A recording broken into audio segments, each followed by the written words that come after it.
அரசன் நீதியால் வாழ்கின்றான். ஒரு சிறிய கிராமத்தில் நேர்மையும் நியாயமும் புகழ் பெற்ற ஒரு மன்னன் வாழ்ந்தான். ஒரு நாள் இரு கிராமத்தினர் தகராறுடன் மன்னர் முன்னிலையில் வந்தனர். ஒருவர் பொய்யாகச் சொன்னான், மற்றவர் உண்மையை அஞ்சாமல் கூறினார்.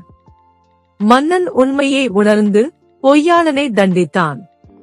உண்மையை சொன்னவரை பாராட்டி பரிசளித்தான்.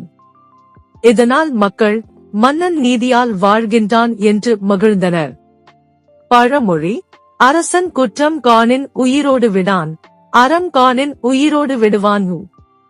பொருள்: உண்மையும் அறமும் வாழ்வை காப்பாற்றும்.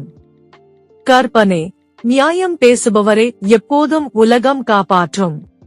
முருகப்பெருமானை நம்பினால் சேனலை லைக் செய்யவும், உங்கள் எண்ணங்களை கமெண்ட் செய்யவும், வீடியோவை பகிரவும் மற்றும் சேனலுக்கு குழு சேரவும்.